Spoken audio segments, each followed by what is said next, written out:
One place you won't find any condolences for Rob Reiner and his wife is the White House. During an event in the Oval Office, the president was asked about attacking Reiner on social media just hours after his death.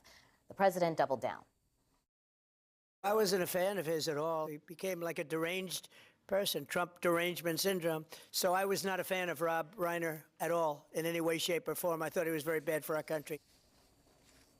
Now, many in the president's party condemning the attack. So, for instance, Congressman Thomas Massie said in a statement, quote, "This is inappropriate and disrespectful discourse. I challenge anyone to defend it." Michelle Obama now speaking out during an appearance on Jimmy Kimmel last night. She said she and the former president were actually going to see Rob and Michelle Reiner the evening that they were killed.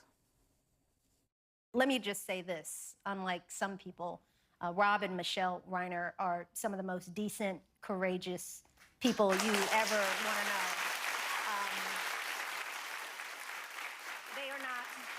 They're not deranged or crazed. What they have always been are passionate people in a time when there's not a lot of courage going on. Okay, we're bringing Shagun Odaluwu back to the chat because as you're our emissary from Hollywood. And the reason why I wanted to talk about this is because one of the, taking it back for a moment, Jimmy Kimmel got in trouble for criticizing the president about his inability to console and his inability to grieve in public.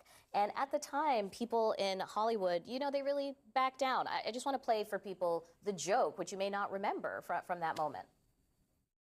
My condolences on the loss of your friend Charlie Kirk. May I ask, sir, personally, how are you holding up over the last day and a half, sir? I think very good. And by the way, right there, you see all the trucks? They've just started construction of the new ballroom for the White House, which is something they've been trying to get, as you know, for about 150 years. And it's going to be a beauty. Yes. He's at the fourth stage of grief, construction. And he went on to say, this is, you know, you wouldn't console like a grief or a goldfish this way. That came back to me when I was looking at this Truth Social post from the president. How do you think it was received in Hollywood? Well, it was received like a lead balloon. And it wasn't that Jimmy Kimmel was criticized. He was vilified. The President of the United States put a thumb on the scale and bullied media companies to remove him off the air for that joke and what was perceived as indifference to Charlie Kirk's tragic murder on a college campus. And yet here we have the President of the United States, who is supposed to speak with the will of the people, showing no remorse, no condolences, nothing that even resembles empathy or compassion. And so my challenge is to all of us collected at the table, reporters, political pundits, to say, when is enough enough? When has civility been so far gone in America that we can say this type of thing and it get, you know, that wasn't good. President Trump missed the mark. This is past missing the mark. This is mean. Okay, let me let you guys jump in. There's missing the mark, and then here's how some other Republicans, frankly, names you recognize because they often talk about the president, Don Bacon, et cetera, but here's how they describe the president's comments about Rob Reiner. I don't think it was a proper thing to say at this time, and it is a tragedy. I don't think we should bring politics into it, and that was unfortunate. It's just classless. It's not appropriate. It's not presidential. And I think a lot of folks, I mean, I saw a lot of the MAGA guys today just shaking their head. It's not called for. A wise man once said nothing. Why? Because he's a wise man. I think President Trump should have said nothing. You know, in politics, you know, I was thinking as we were doing this segment that most of America don't know Rob Reiner was a staunch Democrat. Most of America don't know his political leanings. And if you do, you are staunchly in one corner or the other because you're on Twitter too much like me. Yeah. Most of America remember Rob Reiner like this. Meathead, the guy that was on Archie Bunker, an amazing producer of movies, people who told Americana stories. And then they wake up this morning, Democrat, Republican, or Independent. That's why you see these Republicans backpedaling, because they know it is horrible, and it's a horrible visual, and it's just horrible for the leader-in-chief, like you said, brother, to say this thing. And that's where why it is so bad, is because most of America don't live in the world where all of us get all this information every day. Yes, and to your point, online, there's a lot of sharing of Reiner's past political comments about Trump. He was very strident about Trump all the time. I mean, he was a political guy. Right. But regardless of his politics, he's a person.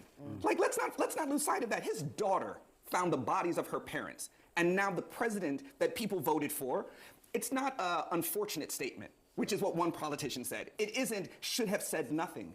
That's a cop-out. Here's a response from Sean Davis. He's the CEO and co-founder of The Federalist. He said, quote, "They said far, far worse things about Charlie Kirk," and then describes the murder as a gay left-wing nut job entirely because of his faith and political views. And then Tim Young, who's a comedian, a Heritage Foundation associate, said, "Leftists celebrated when Rush Limbaugh died. They celebrated when Charlie Kirk was murdered. They celebrated attempts on Trump's life. They swatted right-leaning personalities," and goes on to say, "Yet many on the right will still virtue signal for leftist approval." The idea that people sitting on panels saying you shouldn't be saying this or lawmakers shouldn't be saying this, when I went online today, that was dismissed as like, stop trying to play nice. Yeah, well, no, I mean, this is the problem, I think, with the country in general and how polarized we are. Whether it's Charlie, whether it's the Reiners, like, it's a loss of life, and no one should be talking about it in a positive way ever. And so that's end of story. And it was wrong for the president to say it. It was wrong during the Charlie Kirk days. It just needs to stop. I mean, it's super sad. Not only did the kids lose their parents, they also lost a brother.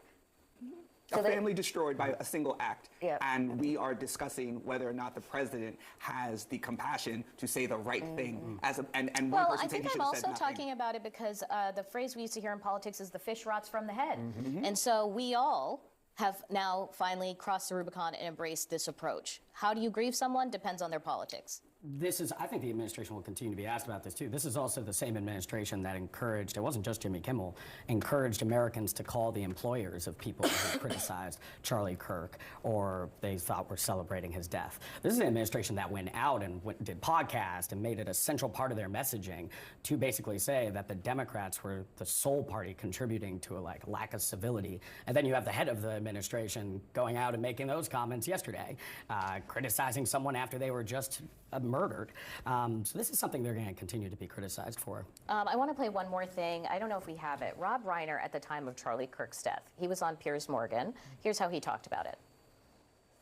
When you first heard about the murder of Charlie Kirk, what was your immediate gut reaction to it? Well, horror, absolute horror. And I unfortunately saw the video of it, and it's beyond belief what happened to him, and that should never happen to anybody. I don't care what your political beliefs are. That's not acceptable. That's not a solution to solving problems. Shagun, I just have a short time left. Will Hollywood backlash for real? With Kimmel, there was a little bit of fear. With this, what do you expect to see? When Kimmel was taken off the air, you saw people march in the streets. You saw protesters say, bring him back on, and the suspension lasted a day. I'm hoping that they will. I want the actors, the actresses, the producers, I want people to finally stand up and say enough is enough. We lost one of our own, and we lost a good man who was willing to say, hey, I may not agree with you, but there's no reason that we need to be violent or we need to be at odds. So yes, Hollywood should stand up. We'll be standing up.